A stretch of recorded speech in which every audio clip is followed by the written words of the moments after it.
जी हाँ दोस्तों, इंतजार हुआ ख़त्म और आपके हिट मशीन यानी ट्रेंडिंग स्टार केसारी लाल का फरिश्ता मूवी का पोस्टर रिलीज हो गया है और उनकी कमिंग सून भी ट्रेलर भी आ चुका है। दोस्तों आपको बता दें कि फरिश्ता मूवी में केसारी लाल एक भिखारी के रूप में नज़र आने वाले हैं। तो दोस्तों केसारी लाल का ये फरिश्ता मूवी का ट्रेलर आ गया है, आप देख सकते हो वेव म्यूजिक पर जाके।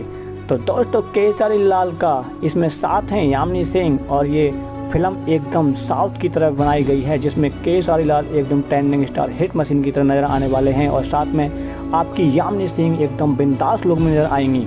तो दोस्तों क्या है खबर, बने रहिए हमारे वीडियो के साथ और मिलते हैं नेक्स्ट वीडियो में। ट्रेलर आ गया है, जाइए और वीडियो अच्छी लगे तो वीडियो को दिल से लाइक करके चैनल को सब्सक्राइब कीजिए क्योंकि हम लाते हैं भोजपुरी से रिलेटेड हर एक न्यूज़ अपडेट सबसे पहले।